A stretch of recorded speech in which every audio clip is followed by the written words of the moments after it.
Non con i 5 Stelle perché hanno il salario minimo troppo povero, o si può ragionare con Conte? No, certo che ragioniamo.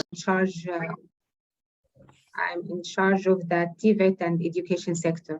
I'm following up the TVET2 project and also the project with implemented by the co-funding by the KfW, the blending operation. Okay, thank you. Pasqualino? Mauro. Yes, I'm a colleague of Eduarda, and I am country liaison for Egypt, so I coordinate a little bit Egypt activities. Nice to meet you. Nice to meet you. It is a pleasure for me to work with you. Thank you. Welcome, Radwa. How are you? Yes, hello, good afternoon, everyone. I'm good. How are you all? Thank you. Radwa, we have just done a very, very brief round of introductions. So today we have with us Mauro. Mauro, if you want to say a word. And Radwa is then on working with the GIZ project and also then with the task force on LMI Egypt. Yes, so about myself, I am Mauro Pelucchi from Lightcast. In Lightcast, I am the leader. I try to lead the global data science team, and about the ETF project, I am the project manager. Nice to meet you. Nice to meet you, Mauro. Yes, I'm Radwa Abduraouf from the GIZ, the Employment Promotion Project in Egypt, and I'm heading the labor market information components in the project. Nice to meet you. Thank you. And we will have some colleagues, Radwa's colleagues also with us today. Yes, we already have Nada here as well. Yeah, Nada is joining, has joined already. Yes, hello everyone. Hello, Nada. Good to see you. I'm going to open the camera, but I have to update Zoom on the laptop. Sorry about that. Yeah. Okay, so thanks very much for the meeting. So this meeting today is, I think, quite a pragmatic meeting. It's a bit informal, and I guess a continuation of the conversation we started a week ago. So, Mauro, we have involved you then in the email exchanges. You have seen what the kind of information I have shared in response to the questions that emerged from that first conversation. So today, I think we wanted to see from one side a bit more from Radwa's side on the work of the task force, and also understand a little bit better certain needs related with the ongoing activities, priorities also in terms of analysis and data. See how could our own OGV analysis system project contribute in a more, let's say, customized manner to the task force. So as I already said in my emails, we are building a generic, let's say, system, OGV analysis system.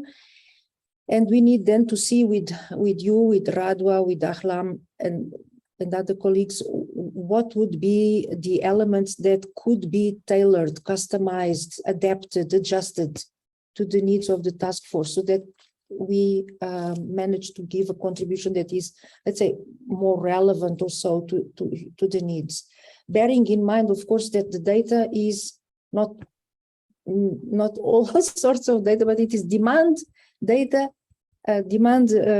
from employers based on online job advertisements for now. Then we have other questions about future work, about supply side analysis, etc., that are part of the questions Radwa sent us. The replies I sent were very, very just brief, very, very, very brief responses to be continued today. So we could dedicate time to go through all those points, most of them.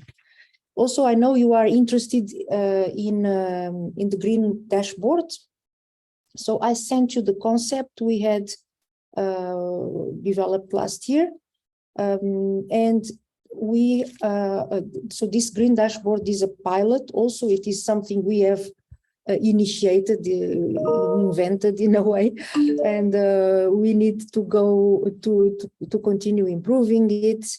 And there are a number of things we want to do about the green dashboard. So your questions and your proposals will also be very relevant, because they can raise also from our sides possible solutions, options that could also make our green dashboard in the case of Egypt much more oriented to the needs. And also explore possibilities of joining forces somehow with what you are already doing on the green agenda, let's say, a green skills agenda. So if you have any questions, of course, we take note for further discussion. It would be excellent if we could then, last time we finished the meeting on a very positive note, in the sense that you decided to invite ETF to join the task force. So this was really a cherry on top of the cake and the prize, let's say. Yes. And, so we are here today hoping that there will be also some, let's say, good follow-up and that we can start aligning a little bit better the ideas about what to be done together, and in a manner that is really contributing and embedded also. That would be also for ETF project very interesting to get from the start a good foundation in the actual labor market intelligence efforts, construction and building of the country. Mm-hmm. Yes. So, yes. so then that was my brief introduction, and thank you so much again. So Radwa, the floor is yours, and please you tell us now what are your main sure, let's say, orientations and proposals for the meeting.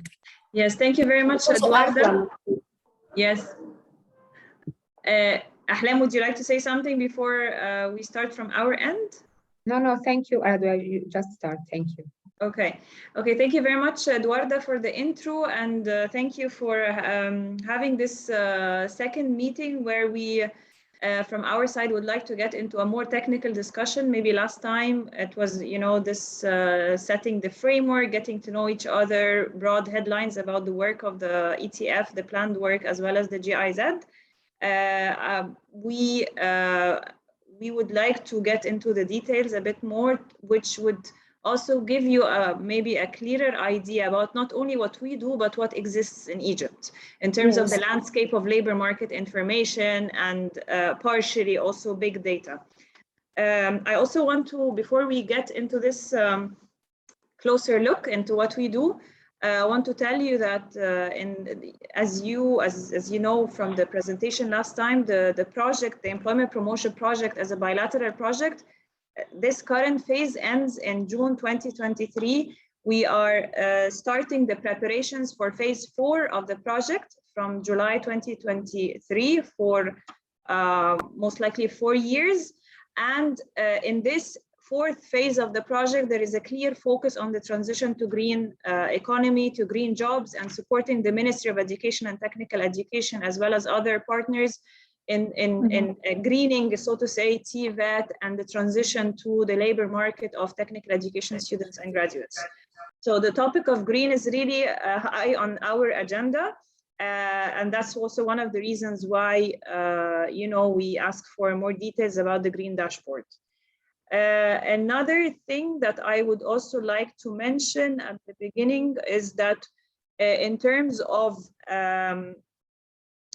the topic of online job vacancy data, in the last couple of months, we had also some efforts from our side to see how we can build on that. And we got in touch with the relevant stakeholders in Egypt. And I also maybe did not get the chance last time to tell you more about this, but I think it's very relevant to see what is there, how the topic is handled, whether there have been relevant initiatives before. We will tell you about this more in the presentation. And last but not least, before we get into the presentation, I wanted to also tell you that we are very much interested in, how this online data can really give a more up-to-date picture about the labor market, but also to complement conventional data sources. And here, proper and more, let's say, improved analysis and linkages between conventional sources and online sources is something that we are really interested in. And as mentioned before, we do so also not only with the task force members, but also with the two international long-term experts with us, Dr. Raghi Assad and Dr. Caroline Kraft. Having said that, I would say we can start with a presentation where we added a couple of more details to the different instruments that I think I ran over last time due to time limitations. So now that we have the time, I would say I will give you a closer look or a zoomed in presentation. And maybe for Mauro, because you were not there in the last meeting, I say a few words about what we do in general. So maybe if we can go right to the concept slide, Nada, please. Yes, so as mentioned last time, maybe the slide number 3, yes. So in the Employment Promotion Project, we work on 2 pillars, the labor market analysis instruments and the National Forum on the Future of Work. The labor market analysis instruments are basically instruments that aim to improve the understanding of the labor market demand in Egypt.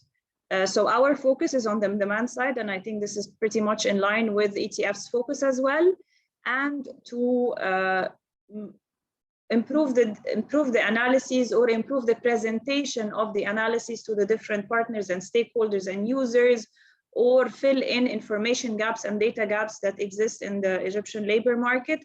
So in order to do so, we actually started at the beginning of the project to map all the labor market indicators and data that is being produced on a regular basis in Egypt, either supply side or demand side or intermediary. So we mapped all of this to try to identify where are the gaps and where our contribution could be in a meaningful way in terms of supporting the relevant partner in filling this data gap through data collection processes and or improving the analysis of existing data and or improving how it's presented maybe digitally to the different users and stakeholders.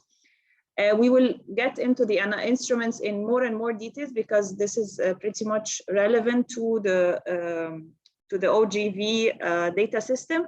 But the other pillar we work on is the future of work, and this as a topic did not maybe exist in Egypt in terms of the conduction of a get-together, a forum platform where the different stakeholders meet to discuss the priority topics under the future of work. And here we talk about future of work, not future of jobs only. So the broader understanding of this topic. And on that note, we have already conducted the first forum, and we will get to that in a later stage of the presentation. This is done. When we started, we said we did not want to work, we cannot do that solely. We need to work in a collaborative manner, in a network, as you called it last time, in a network kind of mode of operation. So in collaboration with the Ministry of Education and also the Deputy Minister of Planning and Economic Development, Dr. Kameli in Egypt, we had a meeting where we said, this is our planned scope of work. We're going to be working on these instruments to better analyze the labor market, and we're going to be working on the future of work. That was really at the very start of the project towards I think the end of 2020. And then there was an appetite to really collaborate and to work together from the Ministry of Planning. And we started forming this task force where also by chance we got to know that, and even if you look at the development partners, the ILO Adwa project was one of the early partners that we had in this endeavor because they work and worked with CAPMAS, the national statistical body, for years on improving their employment surveys, particularly, you know, the labor force survey and the employment wages and hours of work survey. And they are very open, you know, we had a number of exchanges to see how we can align efforts in that regard. And then by time, we added members to the task force as we moved forward, including the Ministry of Manpower, including, of course, CAPMAS as the national statistical body in Egypt, and very recently also PVTD, the Productivity and Vocational Training Department of the Ministry of Trade and Industry, and of course, our colleagues in TVET Egypt, who are now embarking on initiating this National Labor Market Information System, together with the Ministry of Planning, and the USAID funded Workforce Egypt, because they are also, if you are aware, they are concerned, or they have the mandate now to establish sector skills councils in Egypt in 3 sectors. So it's really relevant in that regard to align on what is the role of LMI in identifying, you know, the skill requirements at the sectoral level, etc. From the private sector, we have the Alexandria Business Association is a strategic partner for our project since a couple of years. We also have, you know, a colleague who has been supporting them closely in organizational development for 3-4 years now, as well as the Federation of Egyptian Industries. I have to say the Federation of Egyptian Industries are on and off with us, but we try to, you know, motivate them and encourage them to participate in the meetings. As mentioned before, of course, the objective is to coordinate with relevant stakeholders the efforts that are there to identify not only the current demands of the labor market in Egypt, but also the future demands of the labor market. And the 2 pillars mentioned before, future of work and the labor market analysis instruments, and we do so by, you know, having first like a concept note, an initial concept note on the different instrument, usually the first draft of which is coming from the international long-term experts with us, Dr. Raghi and Dr. Caroline. We first, as GIZ, we discuss it with them, and then we present it to the task force for comments, for feedback, for recommendations, for getting to know the resources that are there that are relevant to that instrument, etc., how to move forward, and how to also, you know, put it. The task force has a concept paper. There is a concept paper on different things. There is one on the task force. There is one on the Future of Work Forum. There is a concept note on each of the different labor market analysis instruments. And yeah, sorry. Nothing. Not. Yeah. Okay. Yeah. And this we can definitely share if of interest. Yeah, I think on that note, maybe one last point is the national experts. So we have the 2 international long-term experts, Dr. Raghi and Dr. Caroline. We also have, you know, the implementation arm on the ground in Egypt in terms of, you know, analysis, like further analysis of data, conduction of interviews and with experts, etc., through the ERF, the Economic Research Forum in Egypt. Okay, I think we can move to the next slide. Yes, this gives you an overview on the 3 labor market analysis instruments. I mean, in our mandate, we're supposed to be implementing 3 LMAIs, but I think we're going a bit beyond that because we embed a number of things together. But if we can put them in 3 main categories, the first one is Egypt Occupational Outlook. The second one is a better understanding of the knowledge, abilities, and skills requirements in Egypt. And the third one is about making use of online data to have a vacancy and job search barometer. We can go one by one if you like. Not only the level of detail I gave last time, but we prepared additional slides so that you can get a better understanding. And when we identified those instruments, the main point was that we have a starting point, which is what exists, where is the gap, what is needed, what makes sense, whether there's also, you know, commitment and ownership by the national entities to sort of host or embrace this instrument to have it also hopefully sustainable in the future. Having said that, I think we can go one by one now. Yes.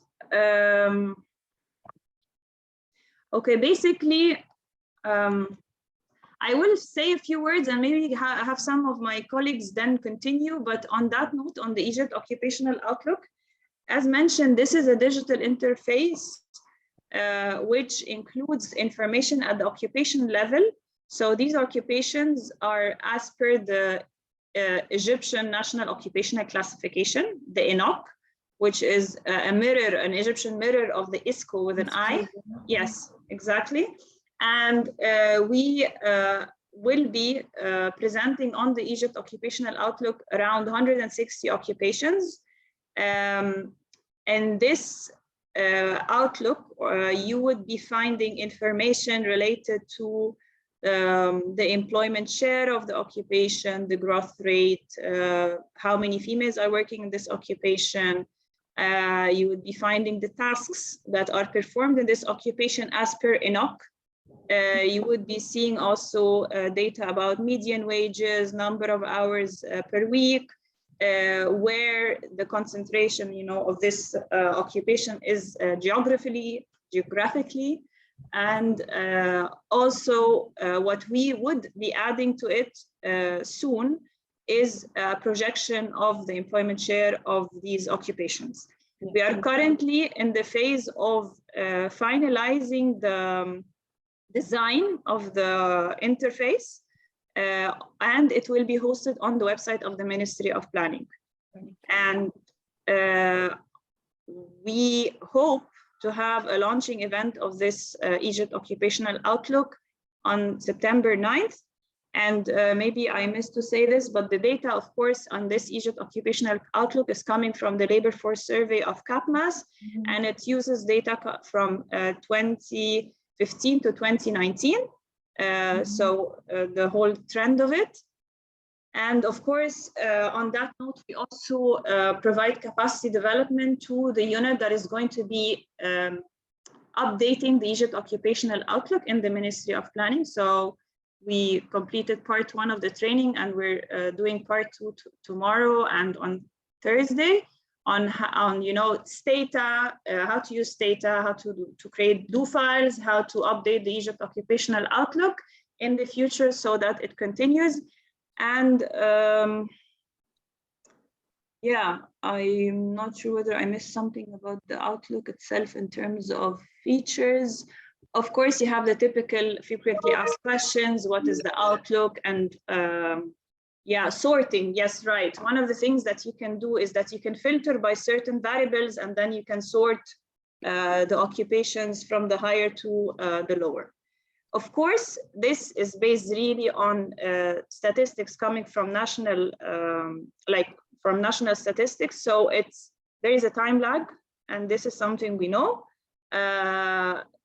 But we believe that it's something that, or it's a tool that provides information on the occupational level that does not exist in Egypt as far as we know. So there is no other platform where you can go and understand the picture about the occupation in Egypt.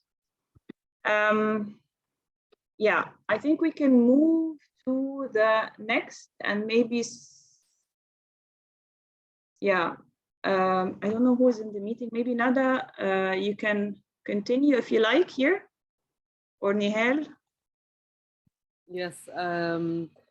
So this is basically like an addition that we've added to the Egypt Occupational Outlook. And I also want to just highlight that the Occupational Outlook, we try to make something that's similar to the Occupational Outlook handbook that the US Bureau of Labor Statistics publishes in the States.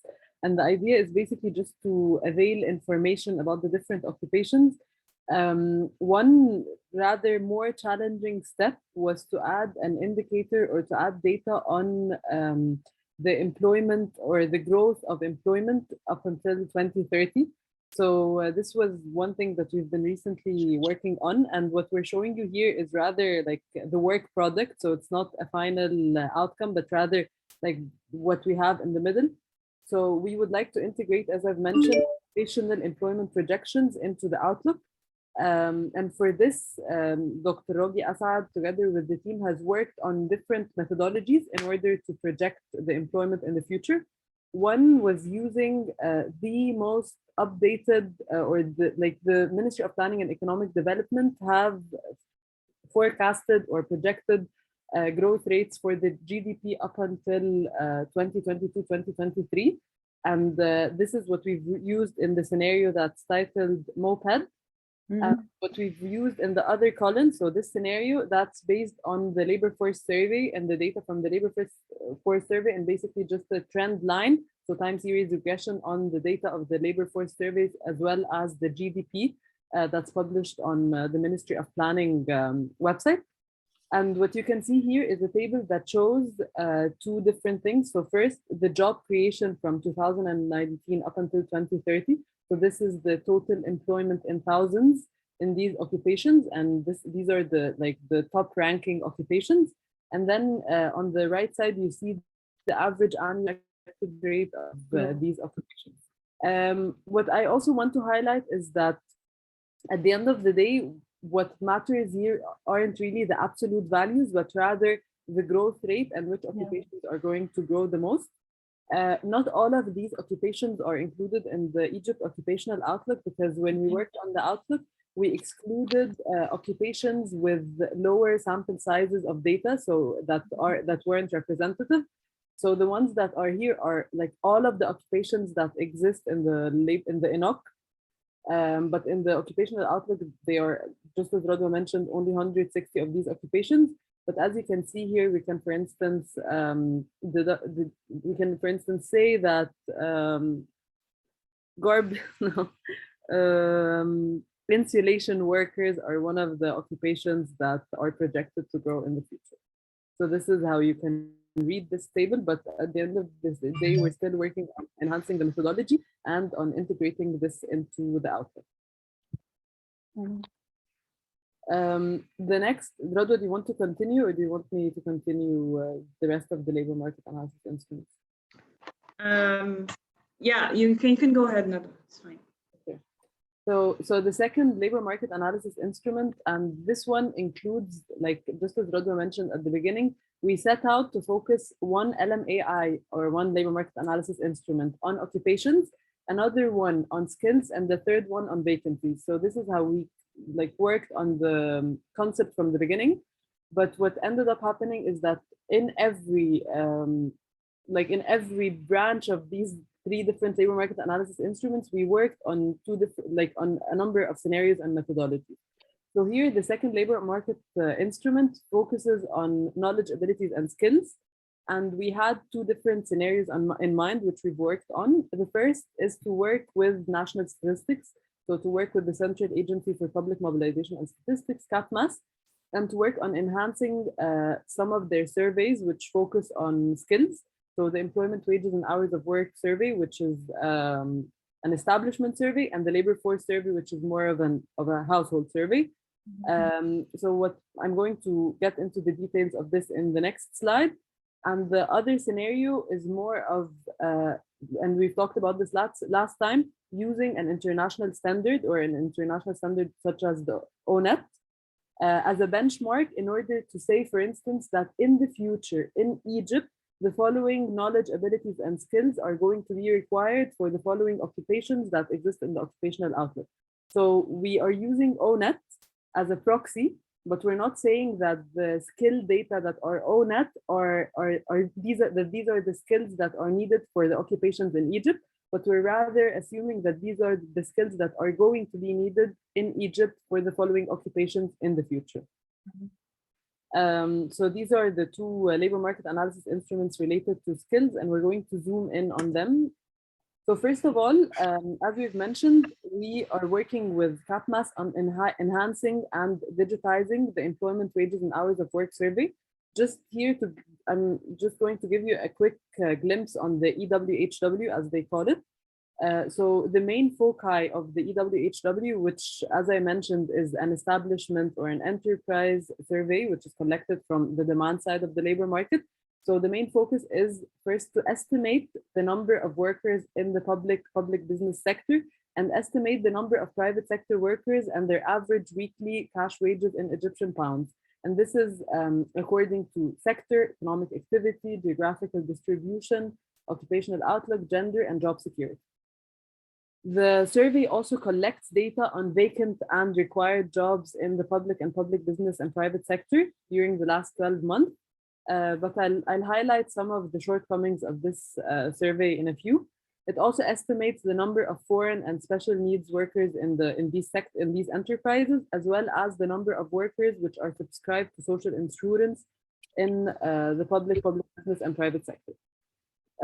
When we started working on the mapping that Radwa has mentioned at the beginning, where we mapped all of the different labor market data and indicators in Egypt, one of the main shortcomings that we've noticed in the EWHW is that the sample is predominantly from the public or public business sector, because the private sector usually they do not really collaborate, and they do not want to give out data, for instance, related to wages. So this was one of the main shortcomings. Another shortcoming is, of course, is that because the sample is extremely skewed, and because obviously the private sector does not collaborate, and in such a survey, the private sector collaboration is actually what matters the most, because at the end of the day, we're collecting data from the enterprises and from the demand side of the labor market. So also this survey, to a very large extent, for a very long while, was a little bit sidelined. So there was no, for instance, it wasn't digitized, they didn't use tablets. Also, the data collectors were not incentivized enough in order to do the work. So this is what we, together with the ILO Adwa project, have worked on, enhancing. So we collaborated together in order to support CAPMAS in digitizing and enhancing the employment wages and hours of work data collection process. So we provided them different types of supports, for instance, related to the training, the delivery of the tablets, related to providing higher remuneration for higher quality data collected, among others. So in order to enhance as much as possible, as well as to digitize this survey and the sustainable, we hope for this to be the starting point, and for the Ministry of Planning and for the government to afterwards support this survey and to provide the budgetary needs in order for the survey to continue being collected in a better way. Also related to this, so as I've said previously, the employment wages and hours of work survey collects the data from the demand side of the labor market, and its counterpart basically is the labor force survey, which collects data from the household, so from the supply side of the labor market.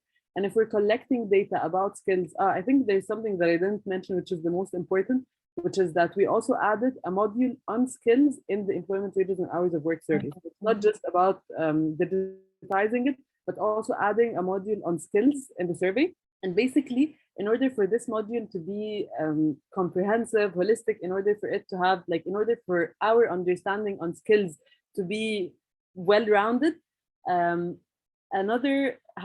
similar skill module was added to the labor force survey. So the two skill modules will be harmonized across the data sources. So they're going to be using also the same classification, which is the ENOC. And this way we can elicit information on skills from both the demand and the supply side of the labor market.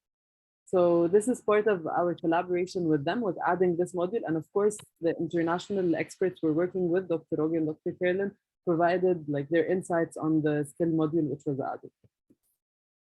Basically, what maybe just I wanted to add here one point is that it's basically a skills module in a establishment survey.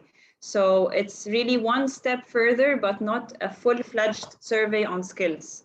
So we have to, keep this in mind, because when you try to make these structural changes, sometimes you have to go, step by step in order to sort of, managed to convince the national statistical bodies that there is a need for this. You need to allocate resources to that in the longer term, and then hopefully one day have a full-fledged skills survey.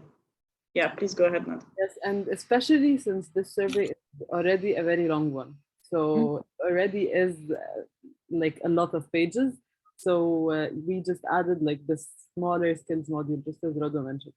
So the skills module inquires about the skills for the existing occupations as well as the occupations which are going to be announced as vacancies. So this is what they inquire about when they go to collect the data. And for each occupation, the respondents are asked to determine whether the skills are needed at all, whether they're needed at a basic level, at an intermediate level, or at an advanced level. And there's like a drop-down list of skills which is included. And this drop-down list includes technical skills, literacy skills, numeracy skills. But at the end of the day, they are not like, for instance, when it comes to technical skills, there isn't the more detailed drop-down list of what type of technical skills that are needed. So at the end of the day, this is the list of skills that they're asked about, which is already a good starting point, but it's not really extremely detailed. And the skills module in the labor force survey asks about like the jobs and the list of skills that they require, and it's basically the same list in order to be able to cross-check both.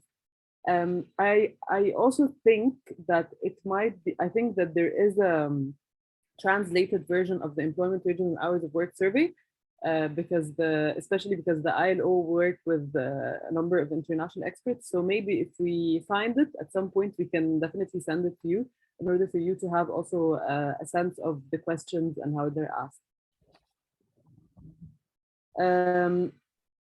I mentioned at the beginning that we had two scenarios related to skills and the data on skills. So the second scenario uses the ONET data and integrates them into the Egypt occupational outlook. So first of all, in order for us, like in a country like Egypt, where there wasn't a lot of data on skills or barely any data on skills, in order to project skill requirements, there are two things which are needed. First, something like the Egypt occupational outlook, an interface that includes the different occupations and that also includes projections of the occupational employment in the future, but also to link these occupations with the skill requirements using ONET. So what our international expert, Dr. Kerling, has worked on is to create a crosswalk between the data on ONET and the Egyptian ENOC, and to create basically this matrix that includes the ONET database of extremely, like, which the ONET database includes abilities, knowledge, and skills per requirements per occupation. So to have the matrix of the occupations that are in the occupational outlook, as well as their skill requirements in the future, skill requirements, again, meaning abilities, knowledge, and skills, and to say that this mapping identifies the most needed future skills per occupation.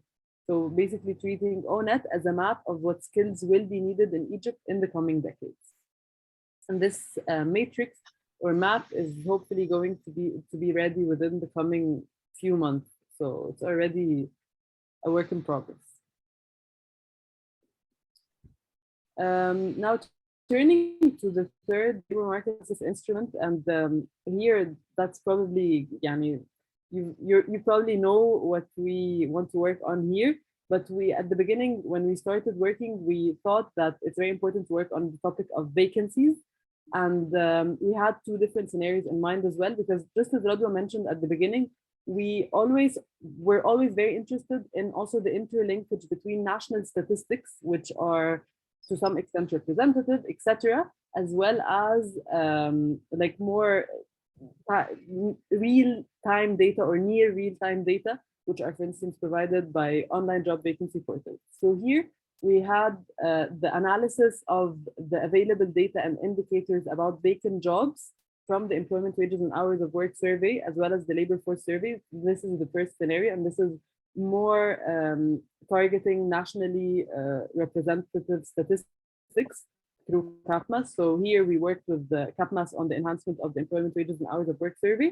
And the other scenario is basically analyzing near real-time data from online job vacancy portals. And this is, the scenario where we want to be more focusing on job vacancy portals and real-time data. Yes, and I think this is it for the presentation on the labor market analysis instruments. And I think it's already a lot to take in. Yes, thank you. Thank you very much. Yes, and we have a few, I think 2 or 3 slides on the future of work. But if you like, we can stop here and then get to that. But just we wanted to highlight the focus in the second forum on the 2 topics and how we go about it. Like the topic of the, I think this we covered last time, but on this slide, the second national forum, which we are planning to conduct in March 2023, evidence-based, as mentioned before, is going to be discussing the broad topic of skills required for the future of work, with a focus on these 2 sectors, the green economy, green jobs, and the ICT. And here we added some more details on how we will go about it. If you like, we can also elaborate on that. I think thanks so much for this presentation and for sharing all in a very comprehensive manner the work you are doing also with other partners.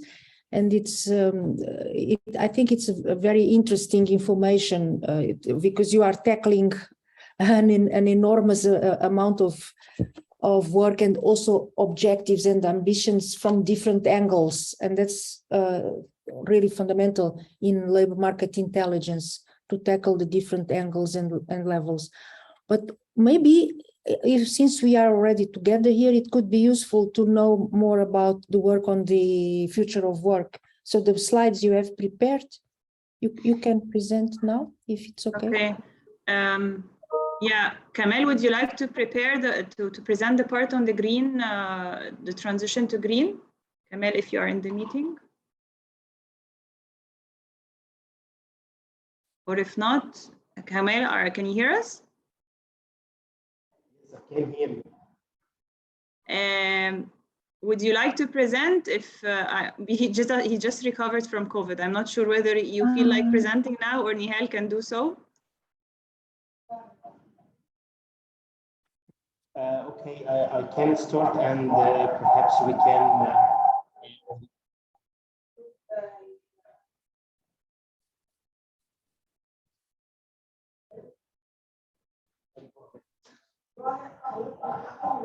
Okay, I'm not sure if you can hear me now, but there is a huge echo because we are in the field. Not very well. I think the echo is very high.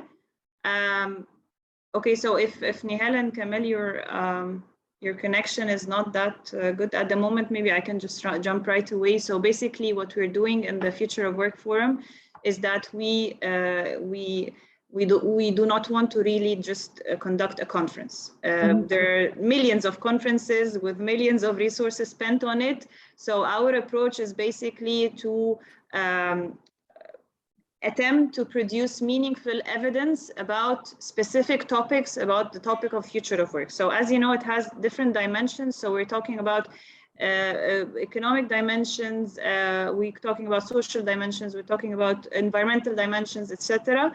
So what we did basically at the beginning is that we identified the list of topics, and these topics we checked during even the first national forum with the participants through a poll that was conducted, which of those topics are priority topics for the different stakeholders that are there in the first forum. And here I'm talking about people coming from different ministries. So the first forum was really under the, co-hosted by the Ministry of Planning and CAPMAS and Ministry of Manpower and Ministry of Education, which is our main political partner. And we had representatives from the private sector, we had representatives from think tanks, etc. And based on that, the topics of the second forum were decided upon. And what we do is that we identify the topic and agree on it with the different stakeholders, and then we brainstorm about the approach to go about it. So we develop a concept note and including a methodology. The methodology is usually a mix of quantitative and qualitative work. And then we start, the field work and the expert interviews and focus group discussions, and complement this with an analysis of existing data on that particular topic. So if we go to the next slide, these were the topics that we discussed and presented in the first forum. And if you check the website, I think we added the link somewhere in the presentation. You can also, in the references part of the website, see all the presentations that were in the forum, where like it's in English as well, so it's in Arabic and English, where you can see the findings of the analyses, as well as recordings, video recordings of the sessions, if interested. I think I covered this last time, so let's go to the second National Forum on the Future of Work.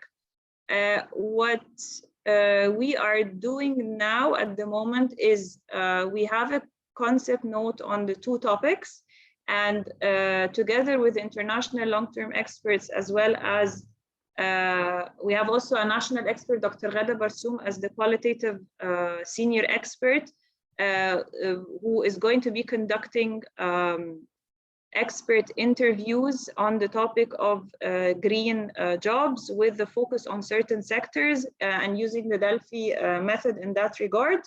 And this would be also complemented with the data that we would find regarding the jobs that have been identified as being green or greenable, right? So the definition of which are the green jobs in Egypt may be a bit tricky.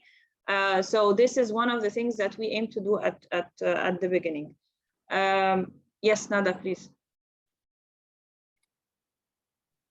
No, sorry, after you finish, I just wanted to highlight something related to the green economy after you finish. Yeah, I was going to move, I was just shedding light on it. If you want to say something on the green, just go ahead now, and then we move to ICT. Yes, regarding the green economy, I wanted to say that the approach is very interesting because there aren't a lot of data on the green economy in Egypt. So the international experts, what they did is first identify these sectors like in a purely quantitative manner, like what are the green activities in Egypt. So they identified like on a spectrum, and like maybe at some point we can also present this to you, but right now I don't know where, like I don't have it handy, but like they identified on a certain spectrum, like these activities maybe green, these may be greenable, etc. So that's like an Excel sheet. And what we wanted to do afterwards, or what the experts proposed to do, is receiving expert opinion through something called the Delphi study design. So basically, questionnaires will be sent to experts in the related to the green economy, experts related to the topic in general, and also mostly sectoral experts. So the green economy, but also digging deeper into the different sectors that are related to the green economy from the Excel sheet, and starting to send them like questionnaires.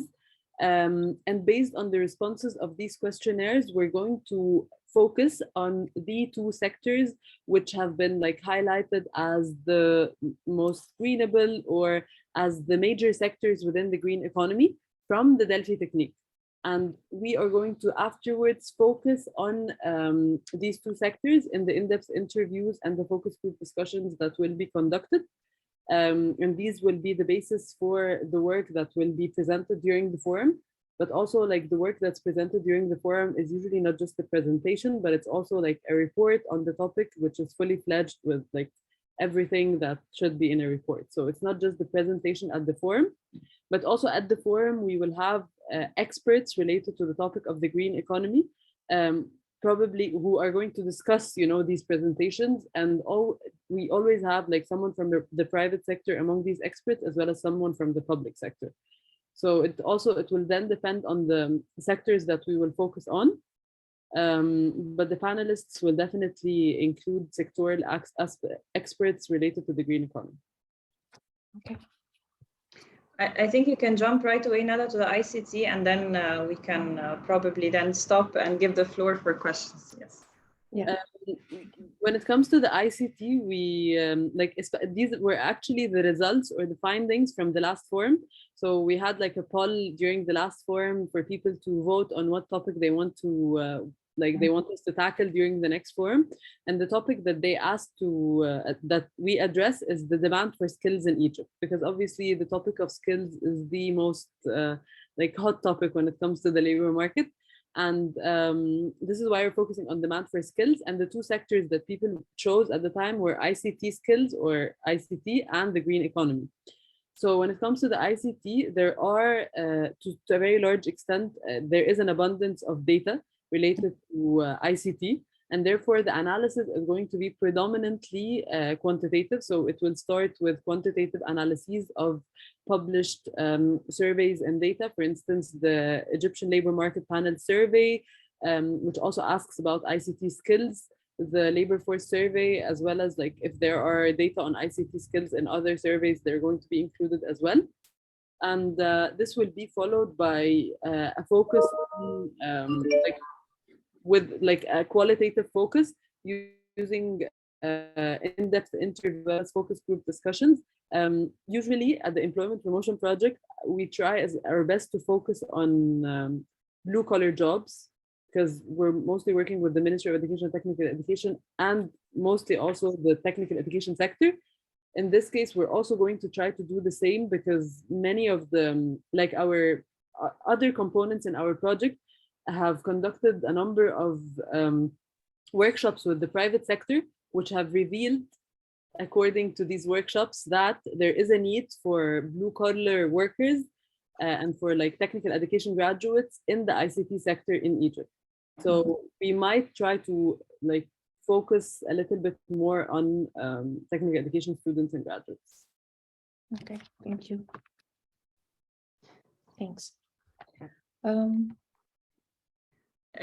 Maybe one last point, Eduarda, on the rest of the colleagues here in the meeting, is that on the note of the online job vacancies, before having this encounter with you as ETF, what we try to do in the last months, or maybe, a couple of months, is that, of course, we have a sort of a scanning of the online job vacancy portals that are there in Egypt.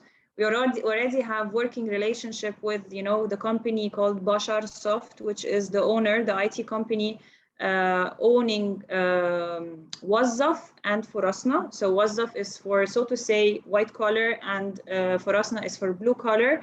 And we had a couple of meetings with them to explore potential cooperation in terms of making use of the online data that they have, because Bashar Soft is the biggest platform in Egypt. They have been there for years, and they have the highest sample size and also the biggest time series data. That's one of the things that we explored. Another thing that we explored is we got to know about a dashboard, an online dashboard that uses also web scraping in Egypt to develop a dashboard that is somehow similar to what ETF is planning to do in Egypt, but not that nice as yours, I have to say, and not that comprehensive. It's hosted by a research entity called ECES, the the Egyptian Center for Economic Studies. Yes, exactly. And we, as a general approach, we do not like to, create initiatives or go for initiatives that are, where there's a replica of something that already exists, right? So we avoid these parallel initiatives or parallel structures. So that's why we try to have a conversation with them to see, the plans on taking this forward, how this is going to be sustainable, because it's basically hosted at this think tank, which is an NGO. Let's say no conclusion for potential cooperation were reached on that front, and then came your proposal to meet and to explore potential cooperation. Okay, thank you very, very much. for all this information, including now on your exploration concerning green digital skills. And this is something where maybe there could be a very, let's say, pertinent contribution from online job vacancy analysis real time or quasi real time, and also on your exploration on data scraping from online job vacancies with this organization. Now, I don't know, maybe we could look a little bit at all the questions, whether the questions have, that we have on the chat box or additional ones, and also look, take a little bit of time to look at the questions you sent us. And we have simply provided a very, very quick reply. For that purpose, we could, if you want, I can simply share on screen that file with the, I simply put the questions in a Word file, and we could go one by one.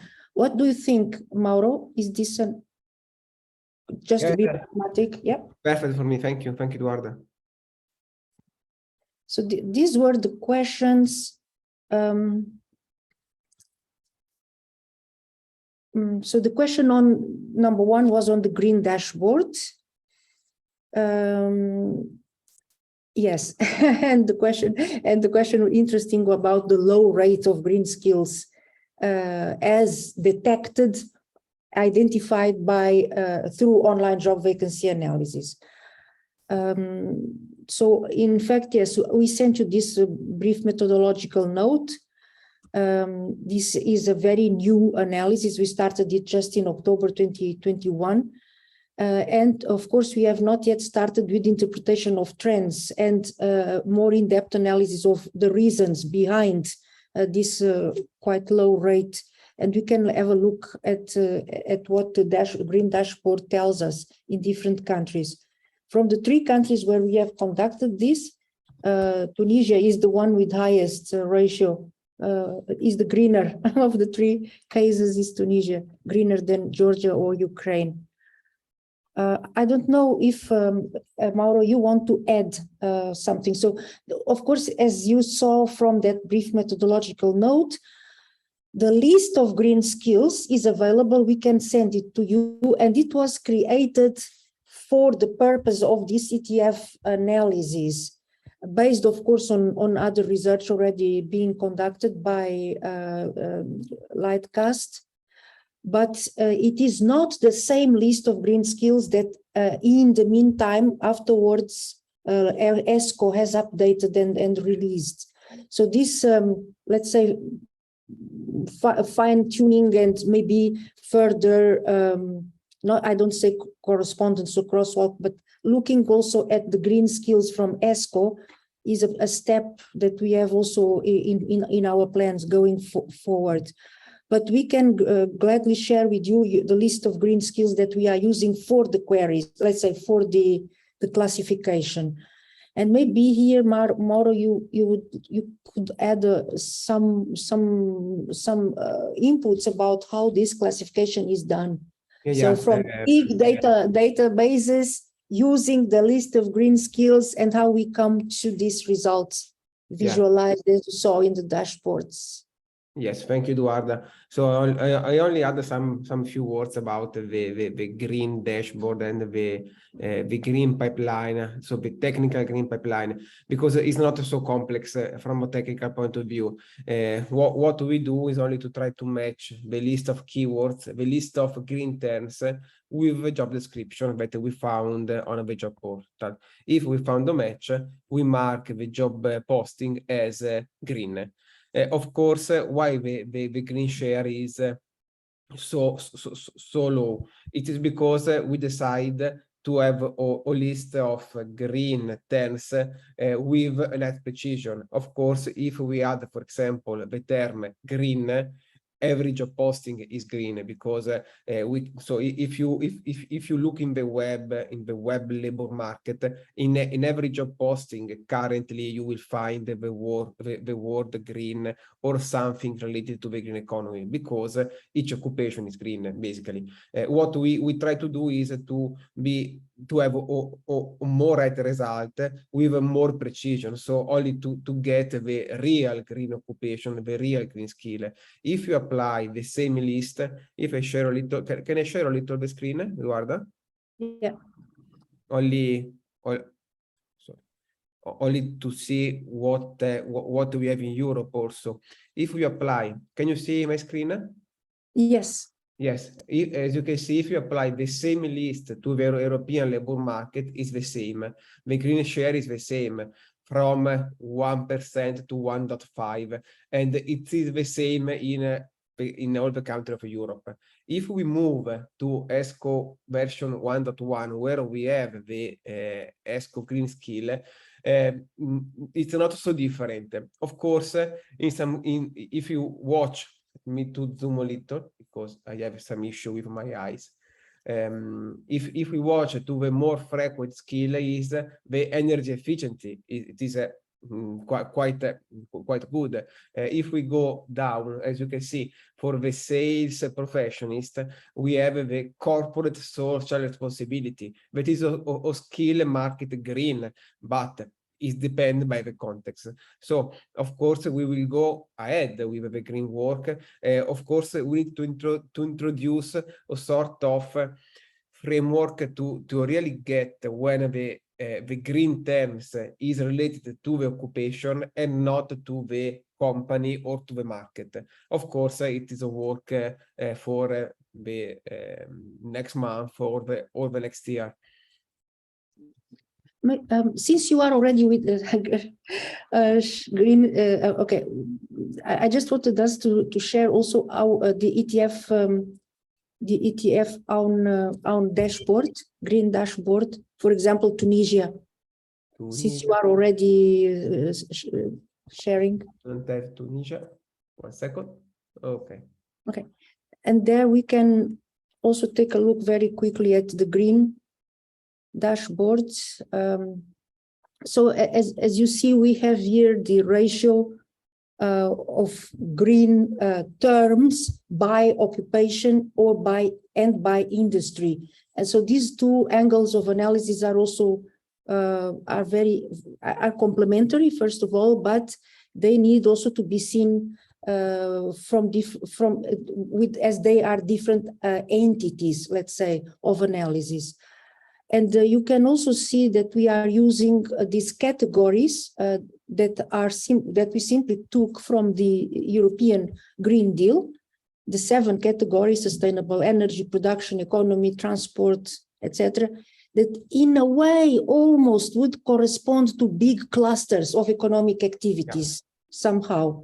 And so that's how our green dashboards currently are structured.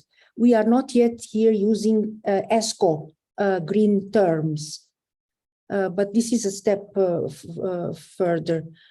The reasons there, besides technical reasons, there are of course also reasons of social and nature of businesses, how businesses are organized and how they recognize and use these terms and these concepts in the online job vacancies.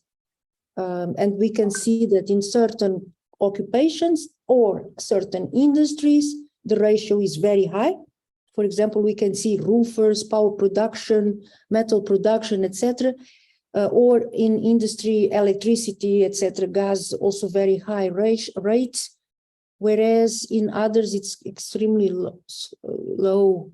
And if you compare countries, you will see different situations, where in certain sectors where we would expect a higher rate of green, it's quite low. So these are additional inputs to the analysis that you will do via via different surveys or methodologies, including Delphi, etc., that can be useful, because this is simply coming directly from the demand of employers. Can I ask a question? If you're Yes, yes. Thank you very much for presenting this. It's very interesting, but I just want to ask. So at the beginning, it was like an experts created this list of skills, and you probably have also like a glossary or a definition sheet for these skills, right? In ESCO, yes. In ESCO, all skills are listed always with the definition. Okay. And they also have essential and optional terms. And the plan is to use ESCO, but what I understood from Mauro is that ESCO also is maybe too wide. So if you use ESCO, there's a very high chance that, for instance, something like corporate social responsibility might be considered green, while it actually does depend. Okay, so that I understand correctly. My question is there a rationale why you're focusing on green skills and not whether the occupations are green or not? Is it like, for instance, for analysis afterwards, would it mean like, would it be like a way to incentivize graduates to obtain skills that are green in order to be able to find jobs in these occupations? Is this the rationale behind it? That is one rationale, so no doubt, but the immediate rationale was to find, to identify, to detect from all this big number of online job vacancies we have now collected and stored in the database, the presence of skills that can be considered green according to a certain taxonomy. And the taxonomy is created. It is, of course, there is a rationale behind the taxonomy. And then the next steps of interpretation and use or dissemination, these are the next steps. As I was saying, we just started this work in October. Yeah, what can I add something? Sorry, Eduarda. Yes, yes. What we are trying to measure is the intensity of the green skill inside the job posting, because in this case we can split by the occupation that are green because so it's on marketing claim, sorry, and the occupation that are really green because in their focus, in their task, there are really the green skills. So what we are trying to measure with my team now is, okay, we need to split these two sets to remove what is green by definition, okay, and what is really green. Of course, so because if you are able to identify this measure of green intensity of occupation, we try to mark each single occupation as green intensity or green high intensity or green low intensity and so on. And we can also find for each single region, each single country, but also a single region, what is the green skill for the specific occupation in that territory.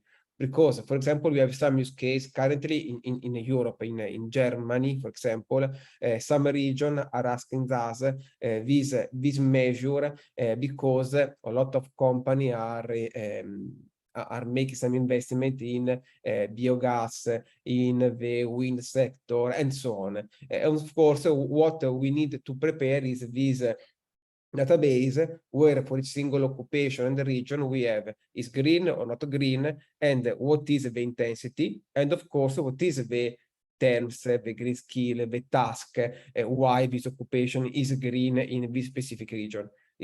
So we are investigating. I think in the next quarter we will arrive with something.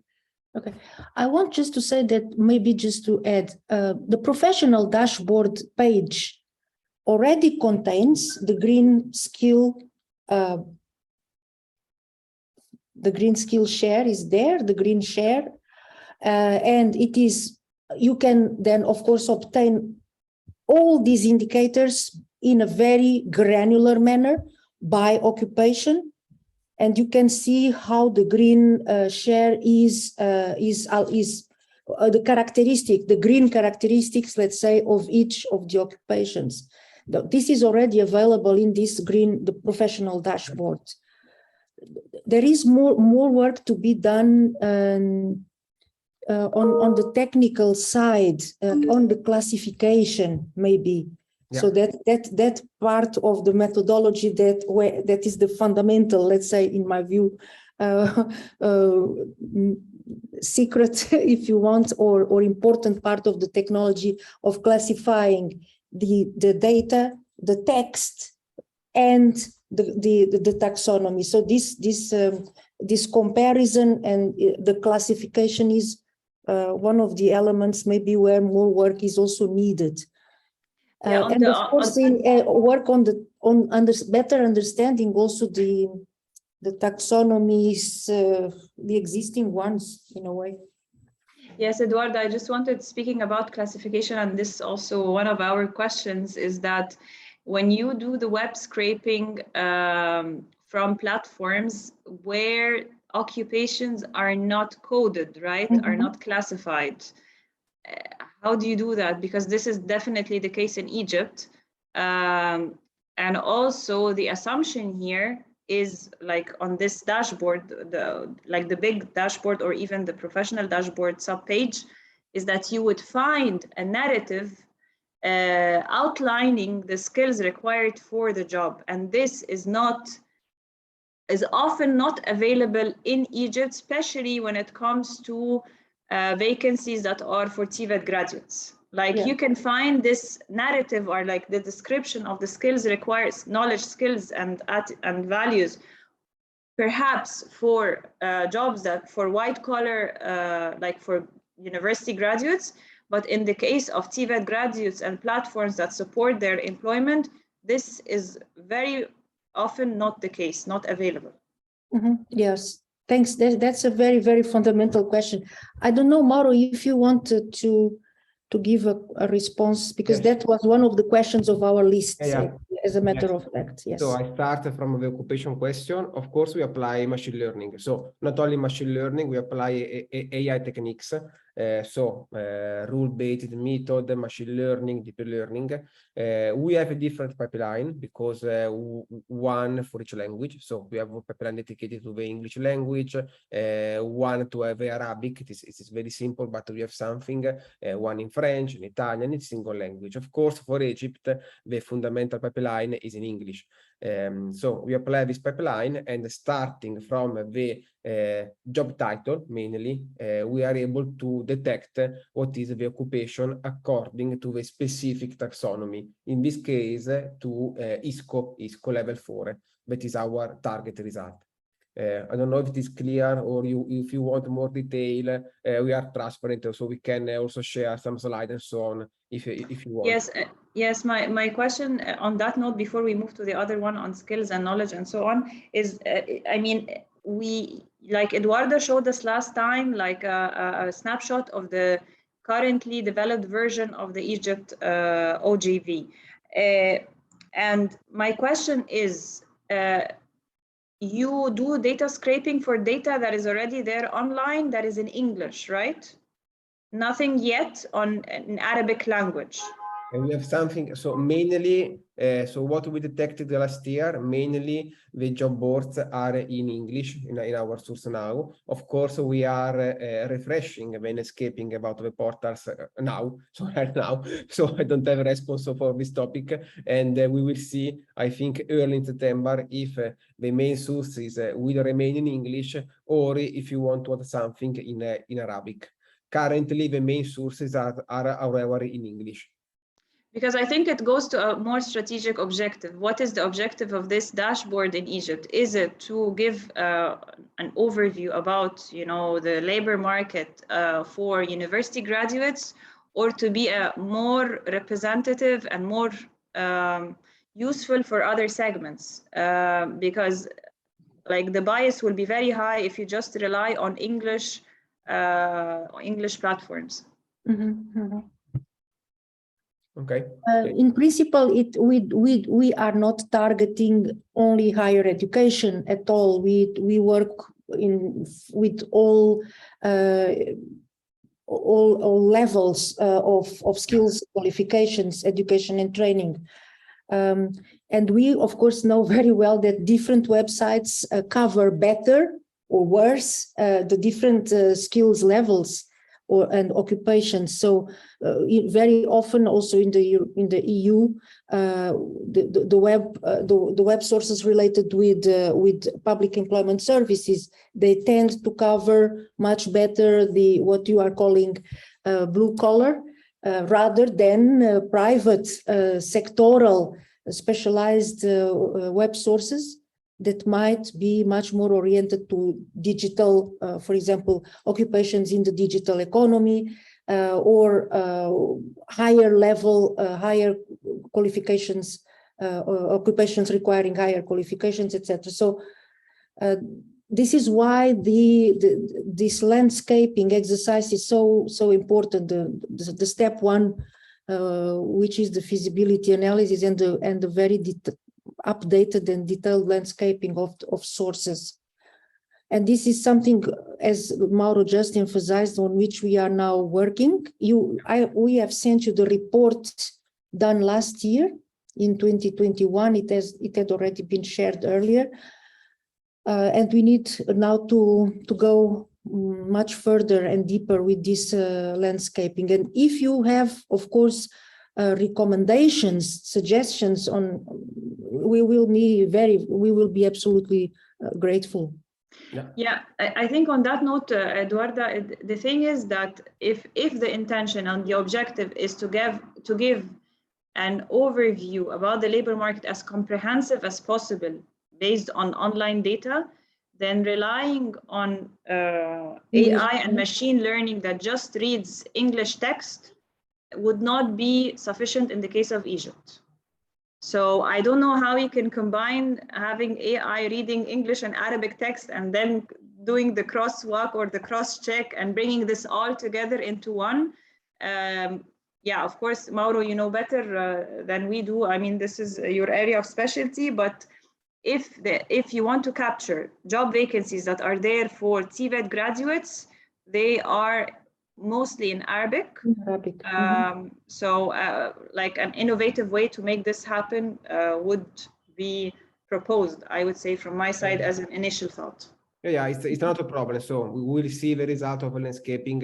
So for ETF, we have also pipeline in Ukrainian, Russian, so Georgian. So the language is not a problem also because in our framework, we have a dedicated pipeline for each single language. So if we need to develop an Arabic pipeline or full Arabic pipeline, currently we have something because ESCO is available in Arabic. Hello?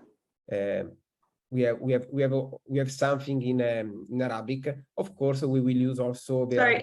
Sorry, Mauro. I missed the last sentence. My internet was unstable. Can you say it again? Sorry. Yeah, no problem. Sentence. So, yes, what I told. So the language is not a problem because we have a different pipeline, one for each single language. For ETF, we also have pipeline in Ukrainian, Russian, Georgian, that are language so complex, not like English or Italian, but are more simple, of course. So it's not a problem to add a full Arabic pipeline to the system. Of course, it's dependent by the number of job postings that we will have as a result of the landscaping. If needed, we will add also the Arabic pipeline. Yeah, so basically, Mauro, what is being said also on the chat box is that the Arabic language sources are very, very important. If we want to really try to cover as wide as possible, let's say, share of the web labor market. So different occupations and occupations requiring also medium and lower, let's say, levels of qualifications and skills. Not only the high qualifications. Yes, no problem. No problem in this case. It's only a technical problem, so we will find a way to address. It's not a problem of data or a problem of a result. It's a technical problem. We will find a way to address the language. I don't see Radwa. I don't know if Maybe she connection- disconnected. Yes, her connection is.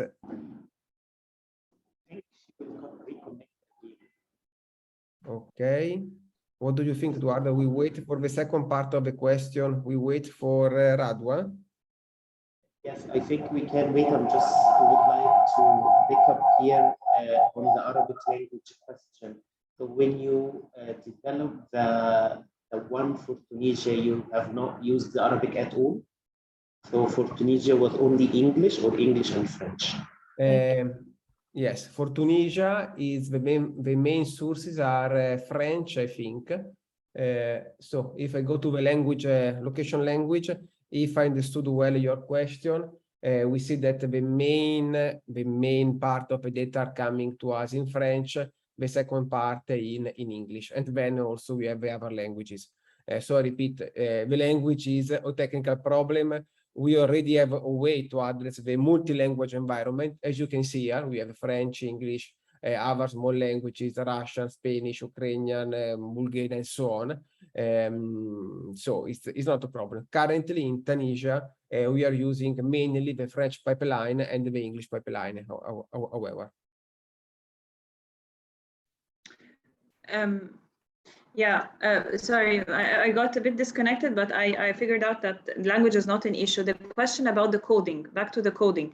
If the occupations, like the vacancies, are not coded on the initial website, you're saying that your machine learning technique solves or addresses this issue by doing an automatic coding of occupations? Yes. According to ISCO Yes. for digit?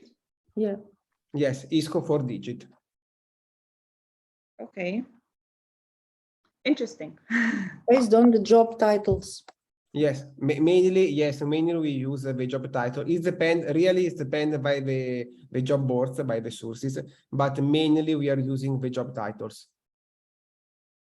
So the job titles are then transformed into the formal naming of the occupation according to ISCO. Yes, right. So only to give you a practical example. Sorry, I use a UK website only because it is in English. So if you go here, I look for data analyst.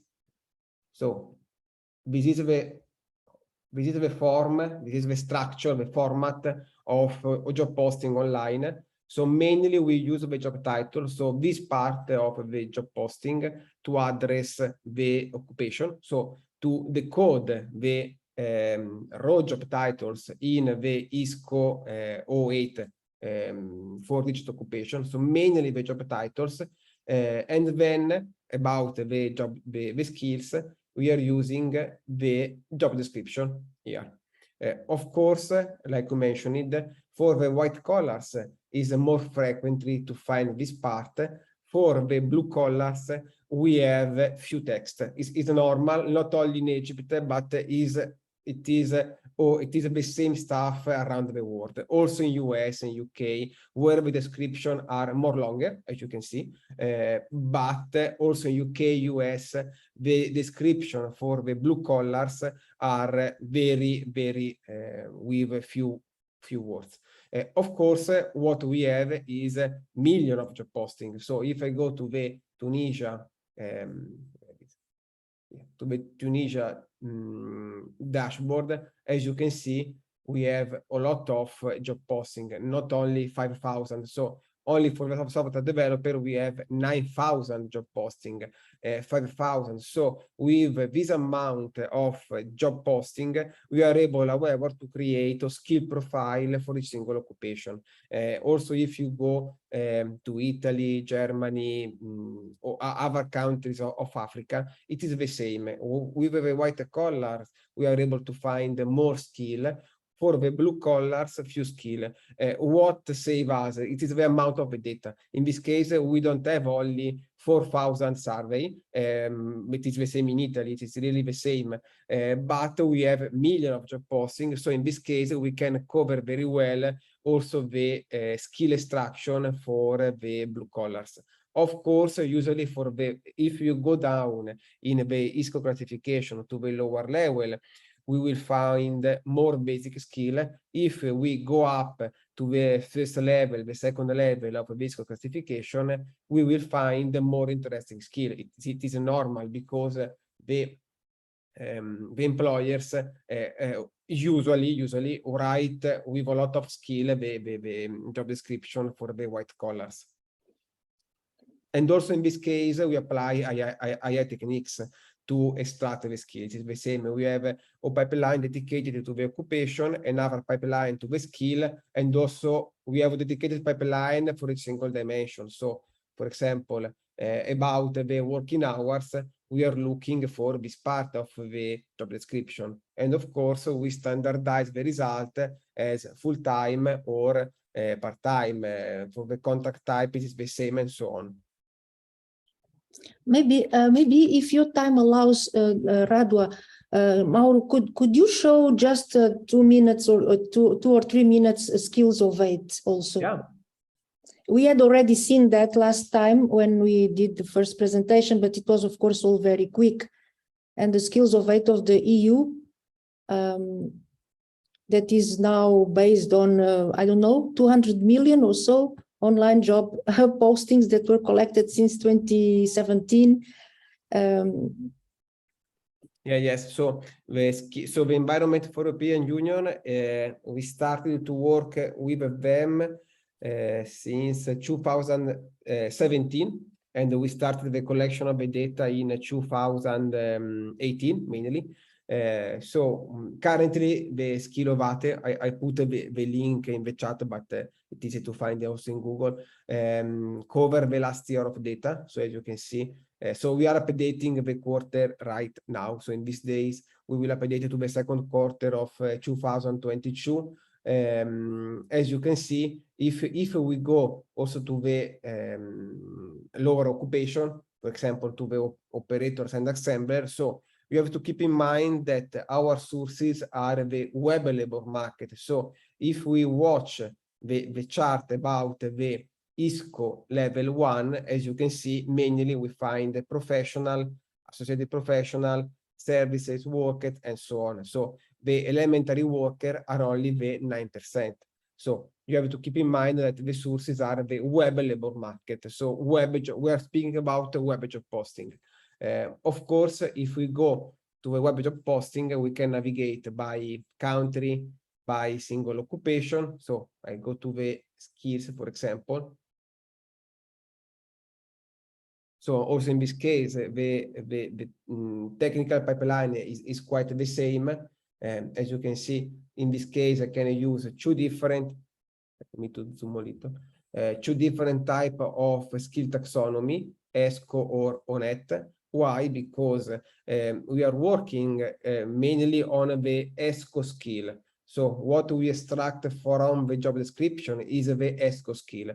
Of course, over the ESCO skill, we have developed or crosswork with the ONET because the hierarchy of ONET is quite good about data analysis. So I can navigate the data by the two different taxonomy. So if I select ONET, for example, I have the knowledge of work activity, work style, skill, technology, and abilities. In some case, also we aggregate these first level in knowledge, skill, and abilities to have the KSI representation. Of course, I can navigate, for example, by skill. If I select the computer electronics, I see the more frequent occupation that have this skill. So we are speaking about computer electronics. The first is software developers, information and communication manager, database, and so on. If I go down also to the other skill, for example, flexibility,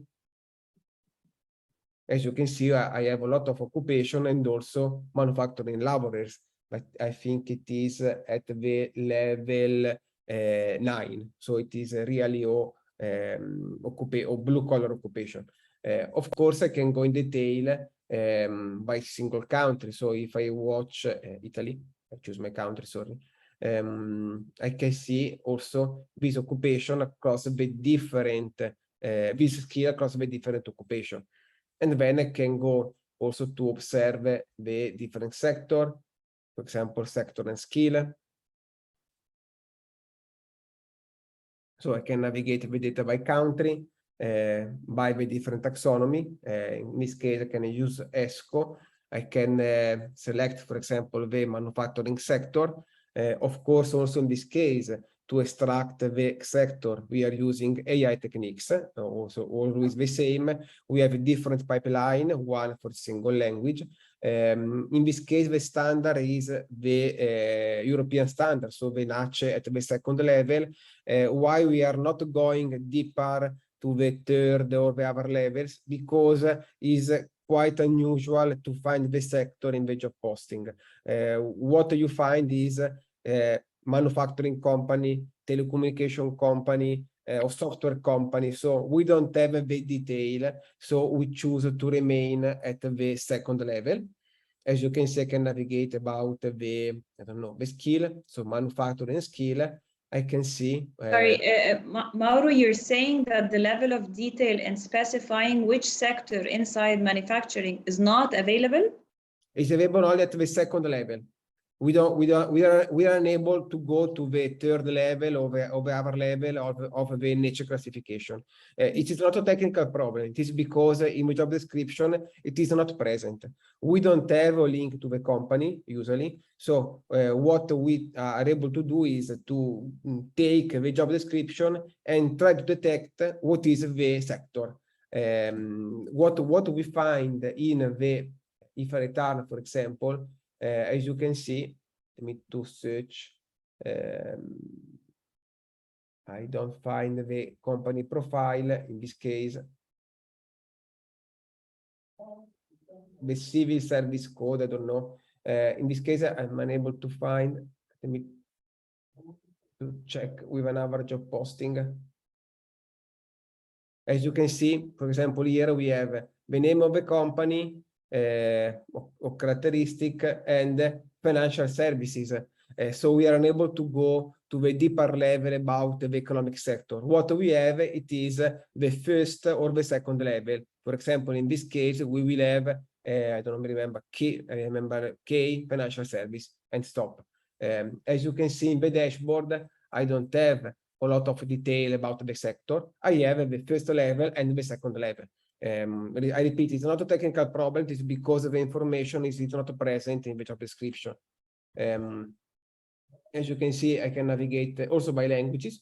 So in this case, I can select the languages, in this case, only one, or go to the knowledge.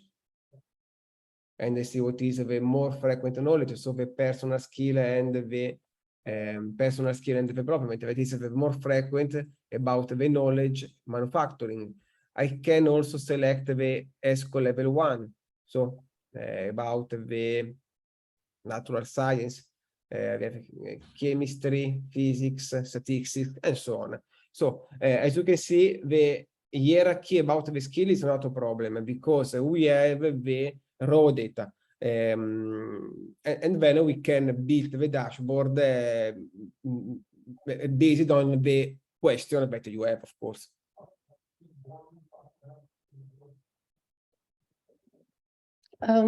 Maybe now we have 13:34. I don't know if you would like to go a little bit again to the list of questions that you had sent. Do you have a list, Eduarda? Yes, yes, I can share very quickly. Maybe a few questions still of interest for this conversation today. Yes, yes. If you can still hear me, I think my connection is fluctuating a bit. Can you hear me? Yes, yes, yes. Okay, I have a question since we were talking about occupations and coding of occupations, etc. I had a look at one of the reports that you shared, and in the last section of it, you have this exercise where you compare between data coming from national statistics and data coming from OGVs. So to what extent is this done and how is this really done? Do you just compare the results, or do you systematically connect the two in the countries where you have been there before? That report was the report of the first year of our work. So it was at the end of the year 2020. And in though we had only 2 countries, it was the first year of data collected in 2 countries, Ukraine and Tunisia. In 2021, we did another kind of report. It was more related to the, let's say, impact connection with the COVID-19 pandemic, the disruption. The analytical report for 2021. So this, what we did was simply a comparison of trends. So the trends according to conventional statistics, so the labor force survey, essentially, and the data collected and classified from the OGVs. And so here we are not mixing data. And you do that in a one database. We don't mix the data in one database.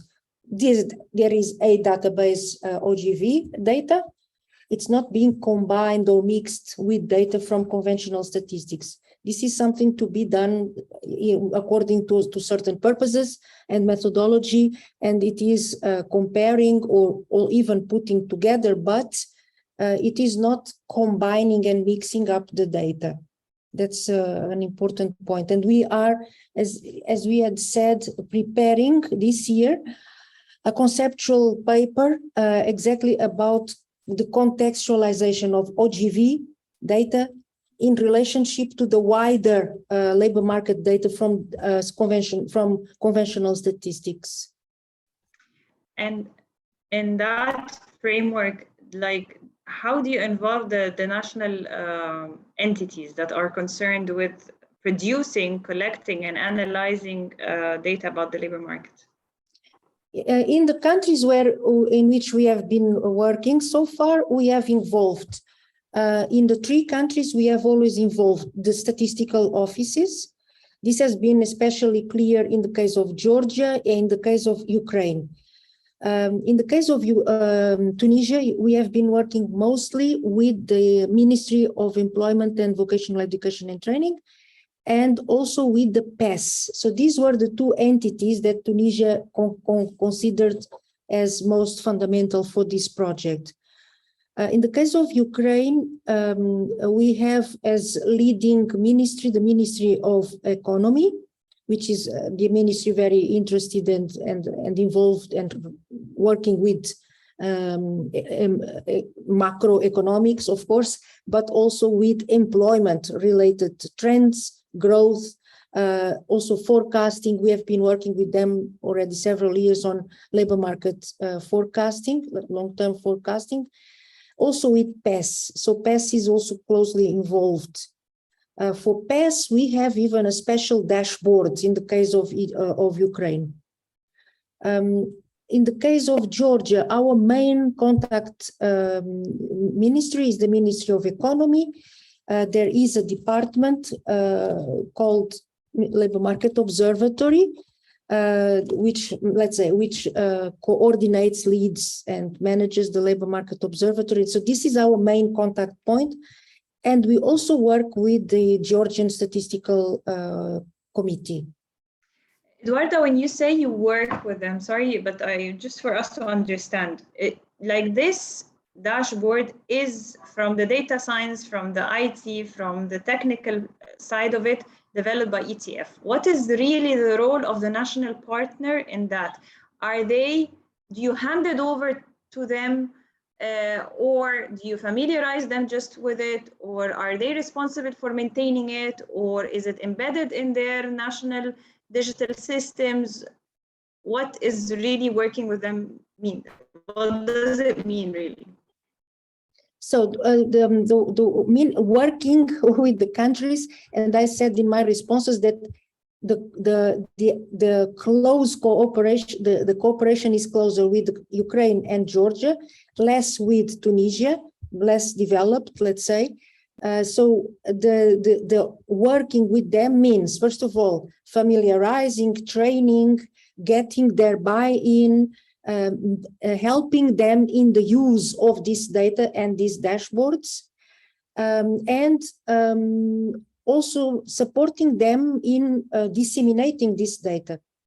So all the different workshops, training programs that we have organized since 2019 even, were always done in terms of agenda, participation, etc., with these institutions that I mentioned.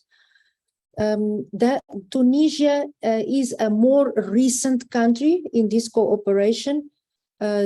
Although we started the OGV data system with Tunisia in the same year as Ukraine, but with Ukraine, Georgia, and other countries of the Eastern Partnership, we had a longer cooperation since 2016, in which we had already included this topic in the various workshops, capacity development workshops, etc. Besides these countries, we have even worked quite a lot with Armenia, another country of Eastern Partnership, and through their participation in these workshops, we learned that they were also doing attempts to create a similar, let's say, data system, focused also on data from online job vacancies and using machine learning. And we helped them, so the colleagues from the predecessor company of Lightcast have helped the Armenian institution in charge of this area of work, also on the IT related aspects. So helping them improve their own system, responding to certain issues they had related with machine learning, and the use of machine learning in the classification, etc. In the case of Ukraine, one of the main stakeholder organizations with which we are working, National Qualifications Agency, they have used in a very thorough manner the data from this dashboard to conduct a study, to do an analysis, a wider analysis at national level, and then they took one of the regions, Odessa, and they have done a comparison between the data obtained from our system and the choices done in terms of regional support to certain areas of study in higher education qualifications, and identifying gaps and let's say inconsistencies between the direction of the labor market as showed by the OGV analysis and the choices done by the regional administration in terms of fields of study they were financing. So this is the kind of analysis that has been done, for example, by the country institutions using this data. As I had said also earlier, one of the things we want also to develop and introduce actually this year is a guided, well-guided and let's say trained approach for the national institutions to use the raw data from the database, from the databases. That's another thing. Now, we do not hand over the system to the national institutions because simply they will not be able on their own to maintain it. Now, what we are trying to do, for example, with the case of Egypt, is to embed, to relate better this data system with a national initiative or platform that is working on the LMI, labor market intelligence, and collect, for example, your suggestions, your concrete needs, your orientations even on types of data or classification or new variables that would be of interest for the work or the work plan of, for example, the task force or of the forum Future of Work. So but handing over the technical, the IT part to the country, we are not doing this. Also in the EU, this is not done. So CEDEFOP is in charge, is responsible for the skills of 8 for the 27 member states. Then CEDEFOP and Eurostat are cooperating through a platform in creating, as I mentioned also, the smart trusted statistics. Smart trusted statistics, including not only skills related data, but also in other sectors. But skills is one of the important sectors of this initiative, smart trusted statistics. And here the data science team, Lightcast, is working with in providing data to Eurostat, doing the data collection, analysis, classification, etc., with CEDEFOP, and CEDEFOP is doing interpretation. So this means that the work with the data collection, extraction, classification is done by the data science team using the techniques that are proper, whereas CEDEFOP is doing analysis, interpretation, is coordinating, is steering forward, etc.